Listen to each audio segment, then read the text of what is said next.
Et après avoir créé le front anti-CEPA, il avait brûlé un billet de 5 000 francs lors d'une manifestation. Donc c'est après cela que Macky Sall l'a emprisonné déjà durant un certain temps avant de l'expulser.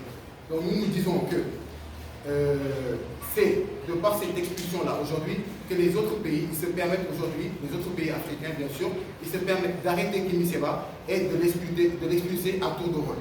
Parce qu'aujourd'hui, l'acte qu'a posé Macky Sall en expulsant Kémy Séba, le peuple africain l'a vu comme une sorte de trahison envers le frère africain. Nous considérons que Kémy Séba il a été déporté comme nos frères esclaves qui étaient déportés à l'époque vers les Amériques pour travailler dans les champs. Cette fois-ci, la situation est pire parce qu'au lieu d'être déporté aujourd'hui par des colons, aujourd'hui notre frère a été déporté par un pro-colonialiste, un pro-impérialiste qui est Macky Sall. C'est pourquoi nous disons que nous tenons Macky Sall pour responsable de ce qui arrive à Kémy Séba et de tout ce qui pourrait arriver à nous. Nous, déjà, nous n'avons pas un problème de nom, que ce soit Ego, que ce soit Kori, que ce soit Massamba ou Madeba. Nous n'avons pas ce problème de nom-là. Nous, ce que nous voulons en réalité, c'est notre souveraineté monétaire. Ce que nous ne voulons pas, c'est qu'un autre pays souverain puisse se mêler aujourd'hui de notre politique monétaire.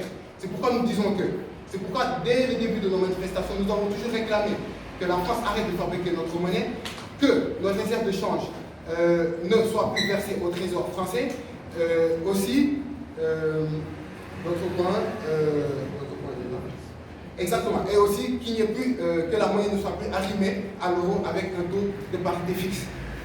Donc tout simplement aujourd'hui, c'est pourquoi nous disons en réalité que non, ce n'est pas les pays africains en réalité, même qui doivent se retirer pour créer leur propre monnaie, non, c'est tout simplement la France qui doit aujourd'hui se retirer de la gestion de notre monnaie. C'est la France qui doit retirer ses représentants au niveau de nos banques centrales, parce que nous voulons voir notre souveraineté monétaire. Donc aujourd'hui, que la monnaie s'appelle ECO ou qu'elle s'appelle franc CFA, si en réalité le système, le problème de fond, il est toujours le même, bah, en réalité rien ne change. Donc nous n'avons pas ce problème de nous-là.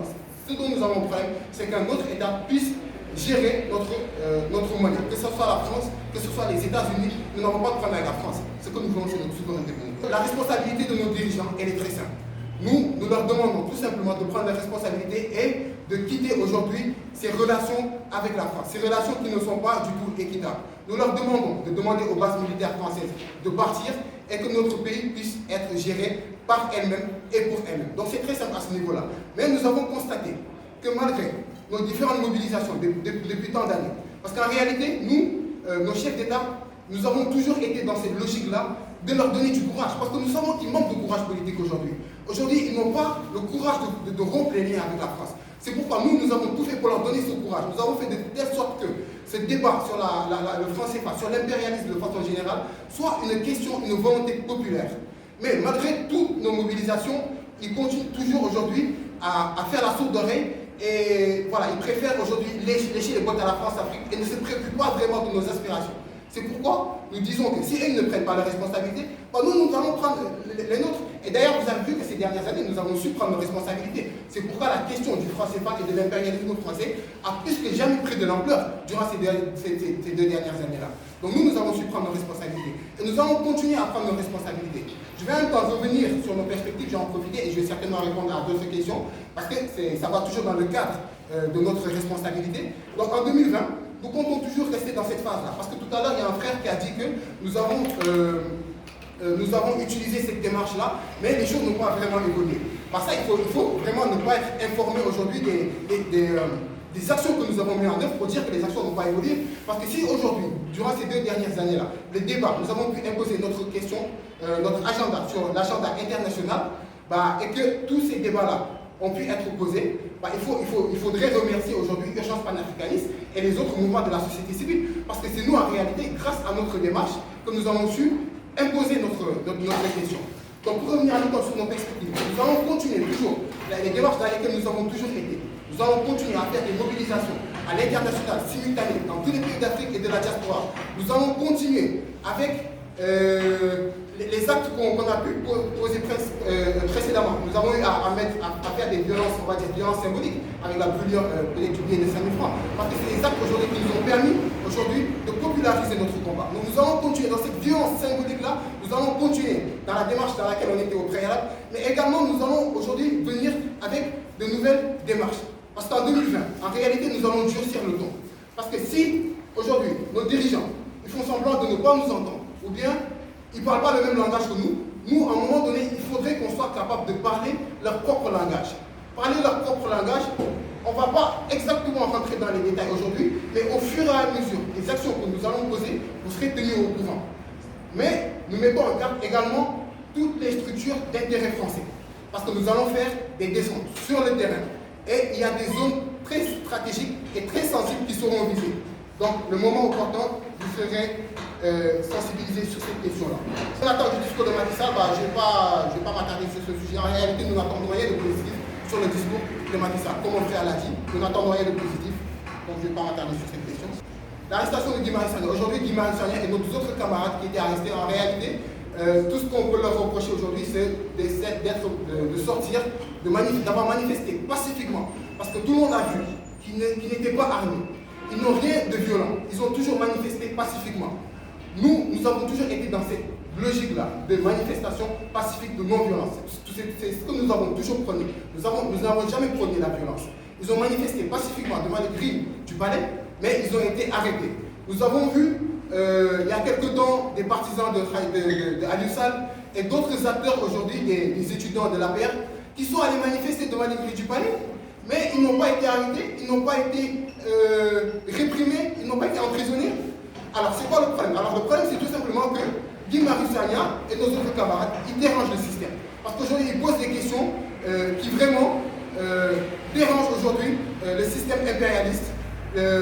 En vérité, Macky Sall et ses maîtres de la France. Donc c'est pourquoi aujourd'hui ils sont arrêtés et c'est une tentative, on sait tous, c'est une tentative d'intimidation. Mais nous leur disons que l'intimidation ne passera pas. Parce que nous avons connu des arrestations, nous avons connu des emprisonnements et même des expulsions. C'est pas ça qui aujourd'hui a pu nous arrêter. Aujourd'hui on est prêts, nous sommes prêts à tout, nous ne reculerons devant rien face à cette situation-là. Ce qui explique notre absence sur le terrain. Alors déjà nous ne pouvons pas être partout à la fois. Aujourd'hui, nous menons des combats. Aujourd'hui, actuellement, nous sommes vraiment dans une logique de sensibilisation.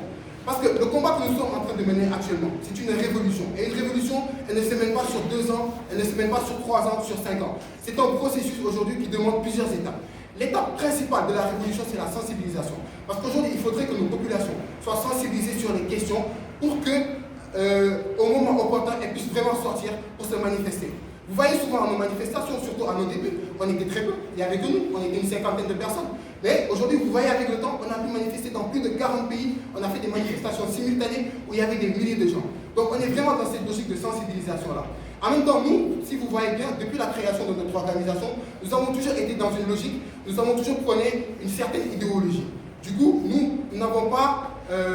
nous préférons marcher seuls que mal accompagnés. Voilà. Donc aujourd'hui, il y a de ces organisations-là dont nous ne partageons pas exactement les mêmes idéologies.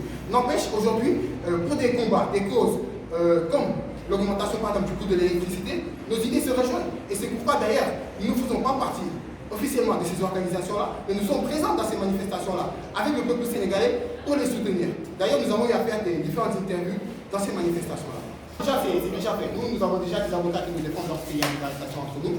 Maintenant, ce que nous allons faire, c'est que nous allons déposer une lettre d'explication à la table du procureur pour qu'il nous explique pourquoi au Sénégal il y a une justice pour les uns et une justice pour les autres. Parce que nous remarquons que lorsque c'est des membres de leur gouvernement qui détournent des fonds, on entend tout le temps parler des détournements des milliards de francs CFA.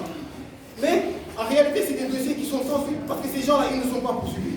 Alors que lorsque c'est des simples activistes, aujourd'hui, qui font des actes, mais vraiment des actes très banals, ils sont vraiment réprimés, emprisonnés.